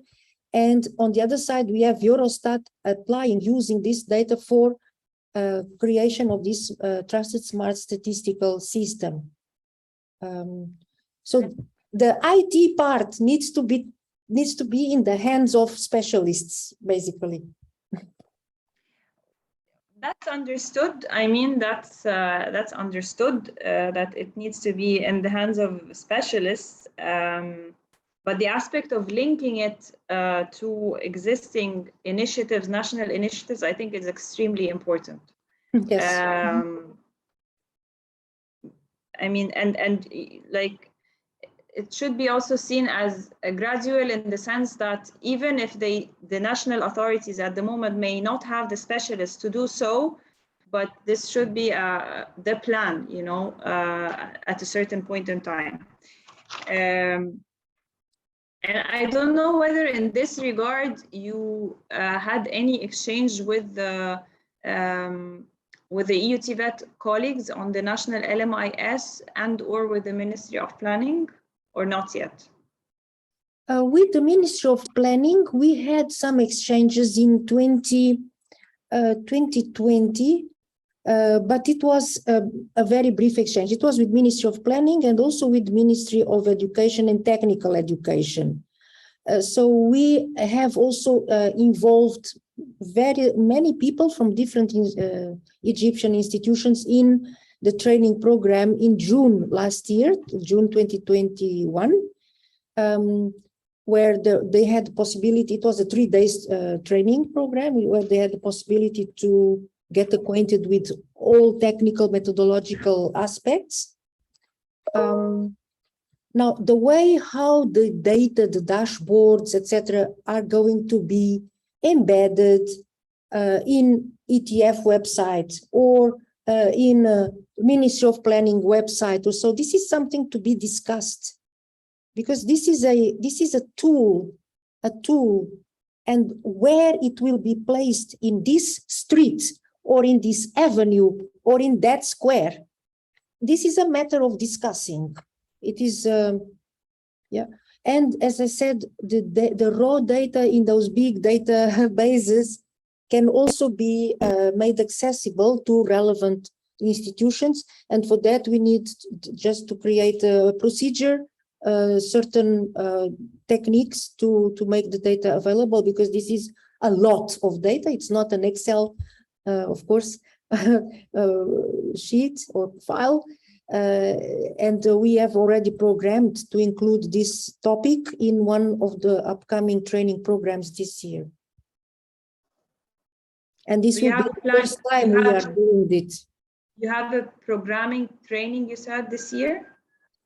This year we will have several training programs, so one per country, and then one more generic for all countries. Mainly to discuss results, methodologies, and way forward issues. And for each of the countries, we will have a training program. And in any of these training programs, we want to include this topic of the access to the raw data, so that institutions can use that raw data for their own analysis.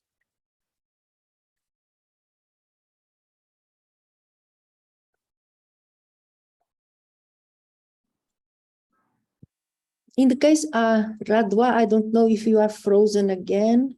Yeah, please, Nada. I think Radwa is a bit frozen now. Radwa, you can ask. I have a more like a less strategic question because the discussion has moved to the more strategic level, but I still have a few more technical questions. One of which is the use of like question number 9. I would love to hear from you like the extent to which this would be possible, like creating a division between blue collars and white collars in the OJV dashboard. So that's one question. And the other is also related to, I know that the dashboard that you created for Egypt is still in its very early phases. So I know that we're not like, commenting on it or anything at this phase, but I just wanted to ask if you aim to add, for instance, data from LinkedIn, and also if there's a reason why at this stage, like WhatsApp, which is the more white collar platform, is the most predominant source as opposed to Forasna. So I just wanted to ask if you also intend on using data from Forasna, which is also another platform in Egypt. Mm-hmm. Well, I will just reply to the last one. So the landscaping of 2021 is now being updated, consolidated, improved.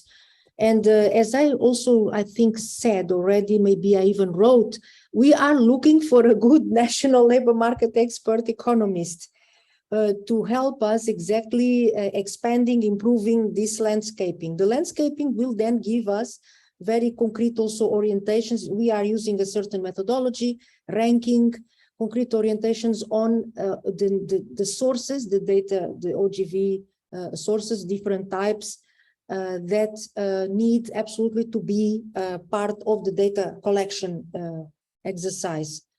And so all these questions related to which sources, also the language of the sources, the coverage of the labor market, more specific, broader, sector-oriented, blue collar, white collar, etc. This will be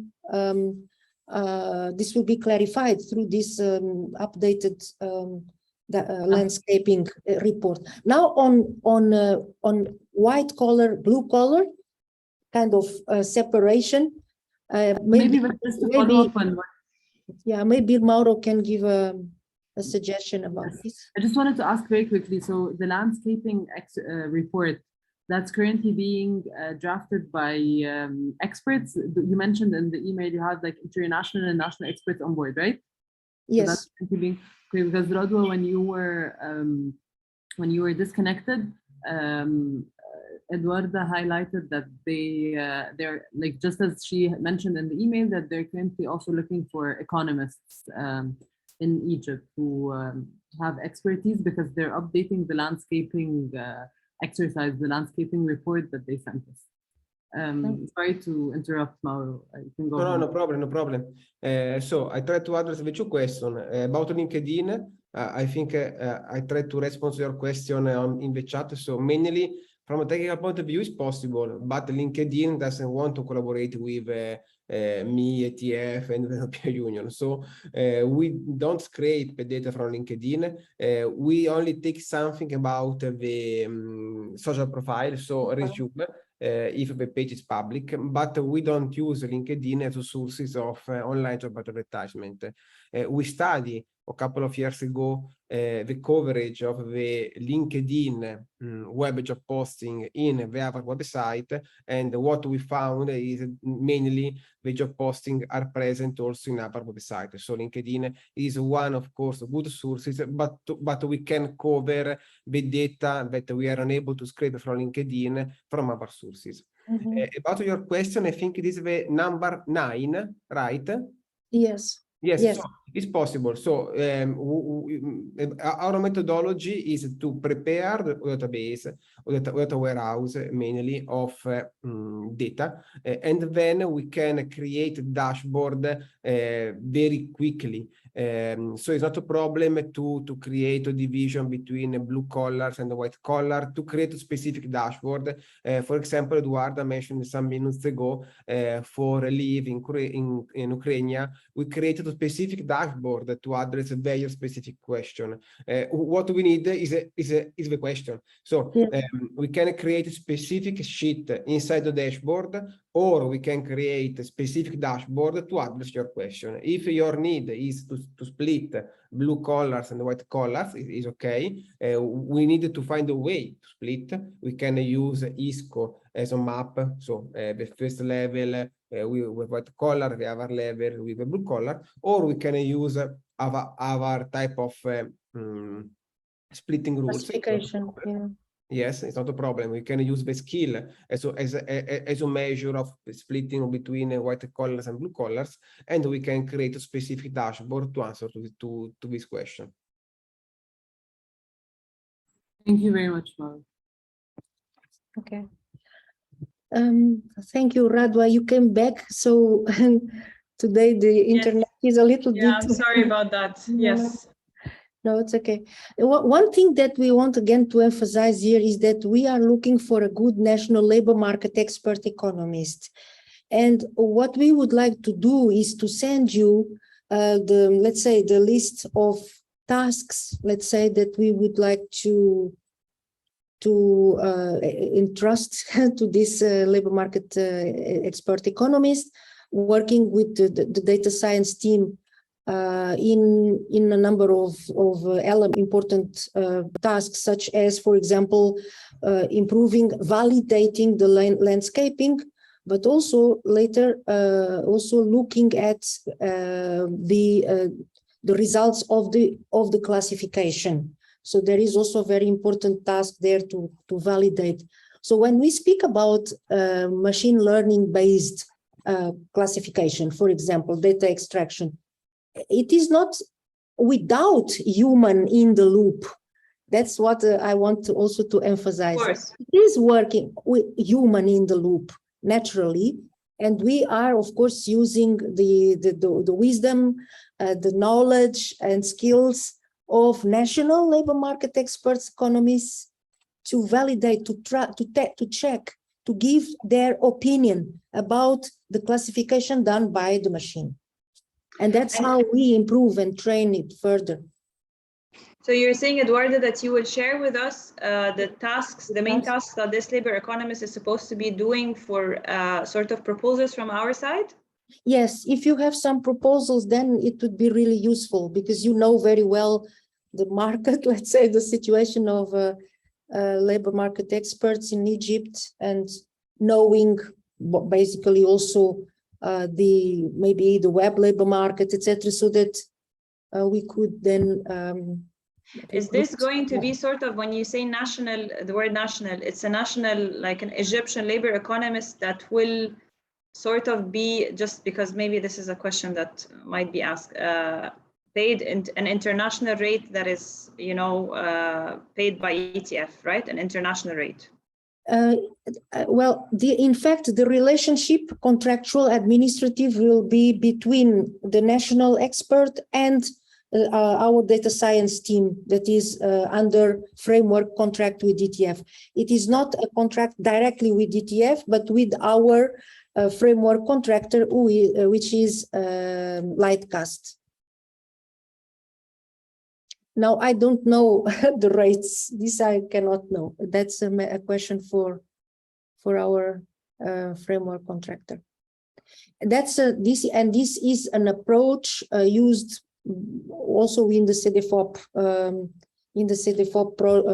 project for the EU member states. So national, it is actually called international country experts. That's the term we use for this specific, let's say, personality in the project. So Eduardo, to interrupt, I have to leave because I have another meeting. Me too. Yes. So I want only to say thank you to everyone, and if you have any type of question, you can write me. Yes. Yeah, we will follow up. Then I have Radwa, of course, these video recordings. I can share them with you. So for your own internal documentation, and we continue. Then we follow up with an email, and we stay in touch. And then we will also send you these bullet points for National Labor Market Expert. So Yes. thank you, Mauro. Yes, yeah. For next steps, I mean, yes, definitely please share with us the tasks of the labor economist. And on the note of the task force and the meetings of the task force, so for the meeting on tomorrow, we are thinking either the presentation on the national LMIS by TVET Egypt, but they're not yet, they cannot make it.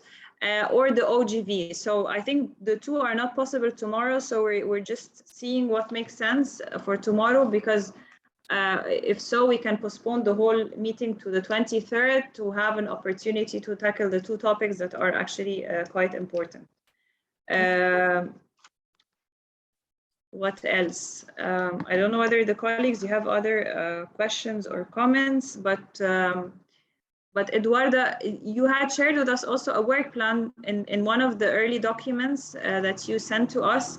So what are your next steps? I mean, if you can maybe tell us more about this and how we can, what are the potential areas of cooperation that you can think of now, or maybe you have another meeting for that?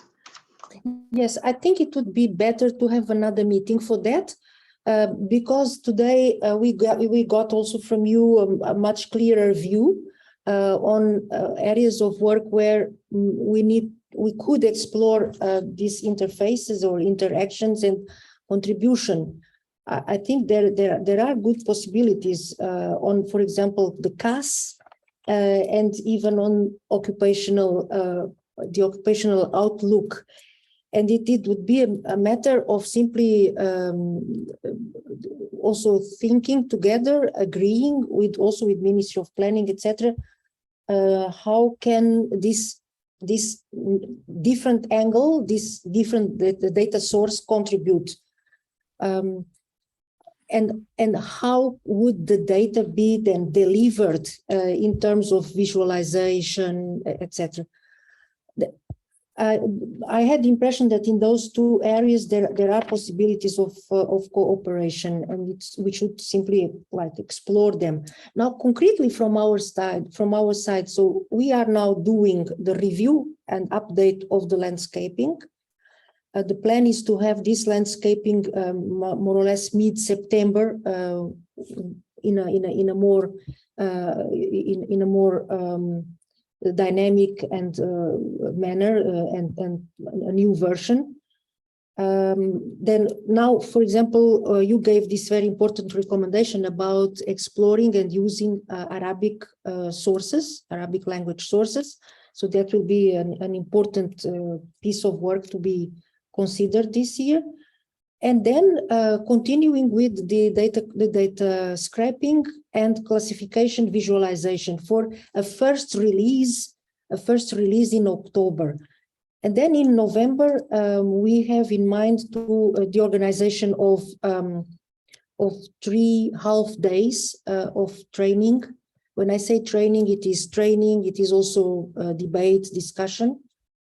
And we could very well also articulate one of those days with meetings of the task force and make them maybe more oriented to the task force. We can, of course, plan these activities, capacity development activities, in terms of agenda and participants, also the dates with you, task force.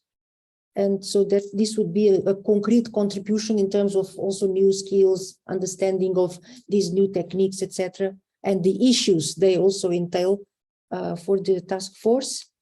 Now, there could be also some work that could be done for the future of work forum.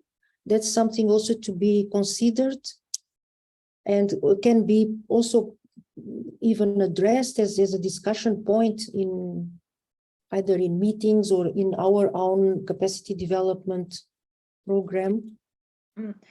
Okay, Okay, thank you very much for this outlining of next steps. I have one comment.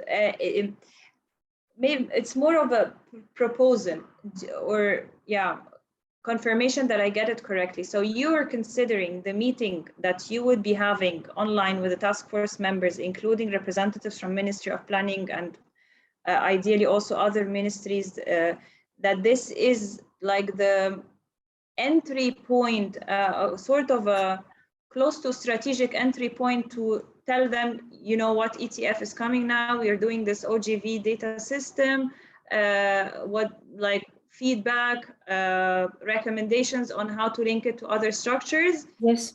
So this is for you considered the entry point, right? Yes, that would be an entry point. Yes.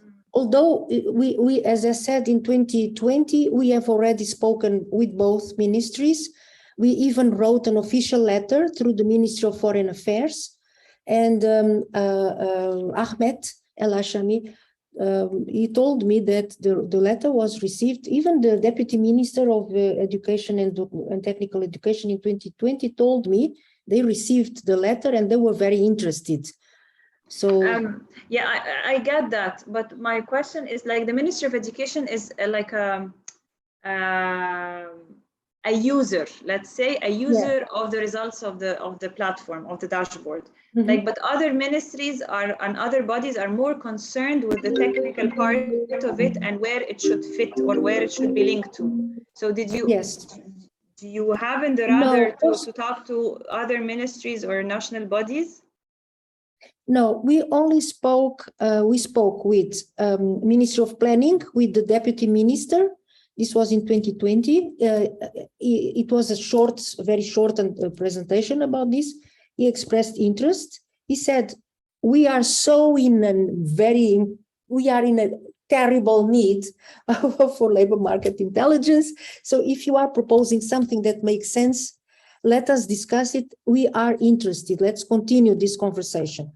And we also discussed and even invited to our training program last year in June, a representative from that institution located at the level of the presidency. ITSC, you mean? Yes. So they participated in the training program in June. So we also discussed with them. So you have sort of the interest expressed by these ministries by these three, yes. Okay. But we started only now very concretely following up those initial steps, those initial conversations.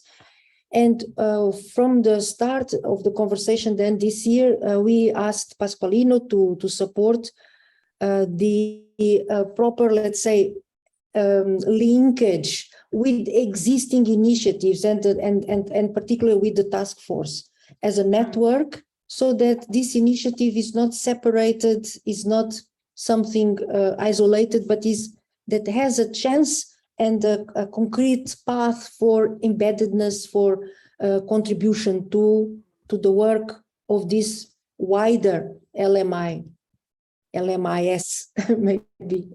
Yeah. Okay. Fine. That was the important, let's say, concern we wanted to have from the start this year with this new project, is that in the case of Egypt, this initiative is concretely contributing and supporting or even, let's say, recognized, if you want, by the existing initiatives. Yes. Okay, sounds good from my side. I don't know whether colleagues, you have comments or questions. If not, then as proposed, Eduarda, would you like to have maybe we sleep on what we discussed today, and then we have another meeting to explore potential areas of cooperation, also ideally following your presentation to the task force on the 23rd. Yes. Okay. Yeah. Yes. Okay. Good. Okay. Great. Many thanks. Thank you very much, Eduarda. Thank you all. Yes, many thanks you to very all much. of you, and have a good afternoon. Same to you. Thank you. Bye. Thank you. Bye. Many thanks. Shukran.